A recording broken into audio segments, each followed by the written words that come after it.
Today, October the 10th, is World Mental Health Day, a global event dedicated to raising awareness about mental health issues and promoting support to those who are affected. The theme this year is mental health at work. Businesses are called on to take proactive steps, of course, in supporting their team's mental well-being. This morning, we unpack the role that employers can play in mitigating workplace anxiety, depression and burnout. And for that, we're joined by Global Health Advisor for Clinical Governance at International SOS, Dr. Chris van Straten. Dr. Chris van Straten, a good morning to you. Thank you so much for joining us. You know, we are running our poll this morning where we're asking our viewers also to share your thoughts on it. And I'm putting it up on the screen for our viewers there. If you are seeing that, scan that QR code, that's for the viewer. Scan the QR code, it'll take you directly to the link where you're able to vote as well. But we're asking, does your workplace prioritize your mental health? Options are absolutely not at all, or no one prioritizes your mental health. At Newzroom405 is the handle on X, and send a comment on hashtag AMReport405. But Dr. van Straten, a good morning to you. Thank you so much for joining us. I'm looking at numbers by the World Health Organization that say 15% of working age adults are grappling with mental disorders. I mean, if you're looking at it from a global point of view, that's a massive number. Does that number resonate with you? It certainly does. The numbers are quite staggering. I think they estimate something like 12 billion working days are lost due to mental health challenges. And the value of that in terms of lost days at work or lost productivity, something like $1 trillion. Those are big numbers, and what we're seeing globally. Yeah, that's huge, right? And then, of course, over the years, there has been a call that has been made. We certainly have seen it here in South Africa for employers really to start prioritizing mental health. A lot of people, I think, if you are an employer, difficult conversation to try and convince them, because people think, well, that's draining my bottom line, right? But have you seen an uptick globally of employers really starting to factor in workplace wellness? We have, actually, and this is really exciting. It's a real change. I think back when I was a young man, and I think of a previous generation, like my grandfather was a great guy, but you couldn't talk about emotions, and you couldn't talk about some of these challenging stuff. You couldn't talk about sex, right? So it's really encouraging to see men, seeing communities more engaged. But I think really in the workspace, this is such an important topic. And thanks so much for raising it and letting us discuss this. I love my job. I spend most of my day working because I get a kick out of it. But I also know that if I don't take breaks, if I don't factor in my own stress and ways to mitigate that, I could certainly, it does. I've seen it personally. We've seen it in big companies. And the big companies are realizing too that if they can take real steps, and they can, to support people, to encourage people to take healthy choices, to look after the mental health, there's a genuine return on investment. So yes, globally, especially the big Fortune 500 companies, we're seeing a real step forward to making this real. Yeah, you talk about a return on investment, but an employer who's hearing this is just seeing money leaving the organization when you say, okay, well, invest in workplace wellness. Perhaps you can talk to us about innovative ways that we've seen employers actually do that, that are cost effective. And if you can unpack that return on investment, because for most people, we run a business so you can keep an eye on the money that's hopefully coming in, and you hope that it's a lot more than what's going out, right? So speak to us about that return on investment and just how far that goes. But ideas on how to improve workplace wellness that hopefully, you know, don't hurt the balance sheet all too much.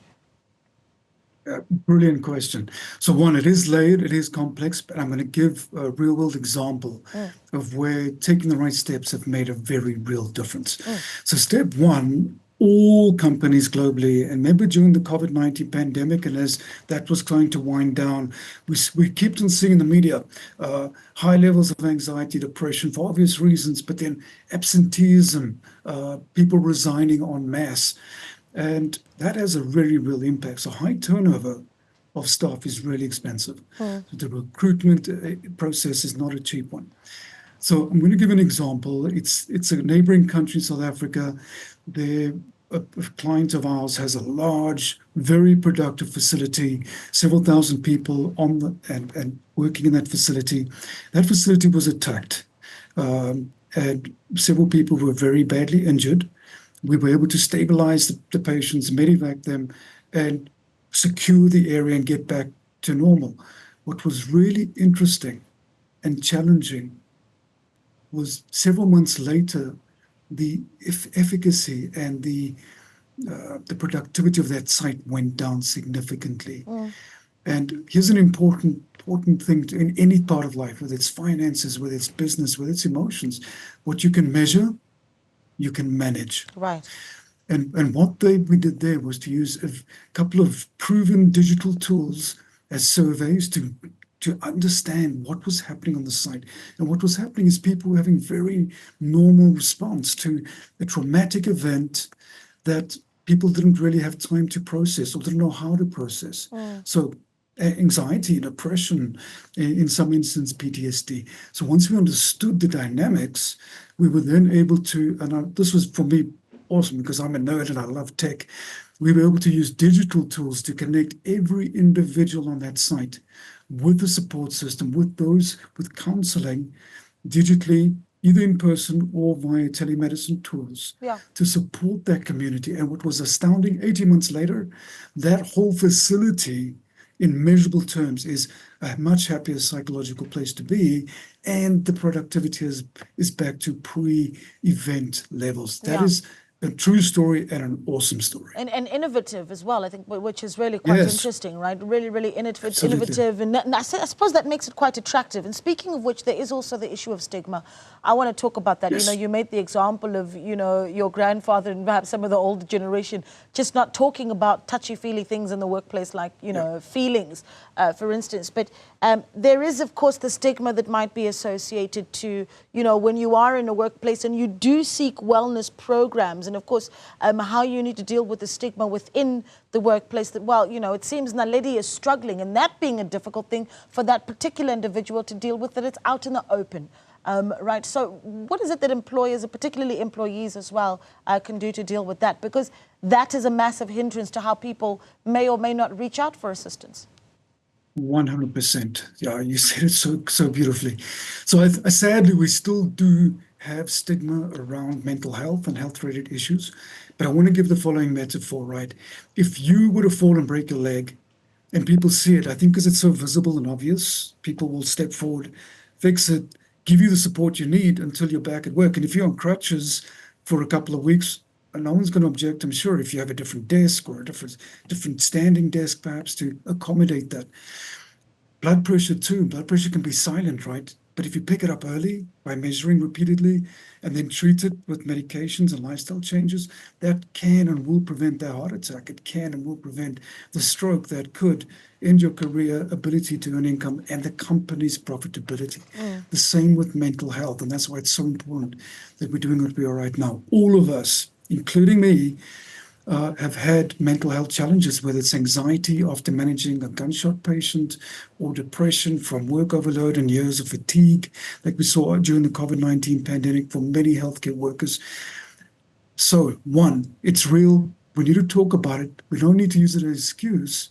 But once you've measured something and understand it, you can create the right policies, procedures, and leadership. And this is amazing. We are privileged at International SOS. We've worked with many of the Fortune 500 companies globally to tackle exactly this. And to see the leadership of these companies stepping up and going, we have the tools, here's what you need to do. You can reach out. We have an open door policy. We're not going to make it public. It's still your own private concern, but we will help you in the workplace with your challenge, like we would if you've broken your leg or had hypertension. I'm curious, just as we wrap up here, Dr. van Straten, because you talked about the numbers from a global point of view, right? And I'm thinking about, well, in the African context, what the data looks like, right? And if we're measuring mental health in Africa, because it quite often a lot of the issues that we look at in Africa where work is concerned is work availability. Right, and then what happens when you have the job? Are we even having, the sort of work that's needed? And you can talk about regionally on the continent, or perhaps countries that really stand out as really starting to chip into workplace wellness for you. But is it an African conversation as much as it should be? Love the question. And the answer is, I think we need to do more. Because when I am engaging with, let's say, American colleagues or colleagues in Germany or colleagues in Singapore, I'm seeing not just part of the conversation, but they've already rolled out these tools, they've already done the measurements and measuring and improving that culture from top to bottom. So, and in the African context, I'm seeing it. I certainly have seen it, and I'm thinking now some of the work we've done in Kenya, some of the work we've done in Angola, some of the work we've done in Mozambique. In South Africa, I think it's mixed. I want to see more. I want to hear more of this discussion. And the other important thing you said is context. What works for me, Dr. Chris, in my life is not going to work for someone living in Soweto. Different context, different culture, different stresses, right? Yeah. So it is so important to bridge those gaps and to be culturally aware and sensitive. Thanks so much. Yeah, and I think this is really just calling for kindness across the board, right? Regardless what community or workplace you're in. I remember that we're all facing the similar on different challenges, but support certainly is necessary. And a quick reminder there by Dr. Chris van Straten to say workplaces also need to invest in wellness programs for their employees. The return on investment is real. He is, of course, Global Health Advisor of Clinical Governance at International SOS, speaking to us there. All right.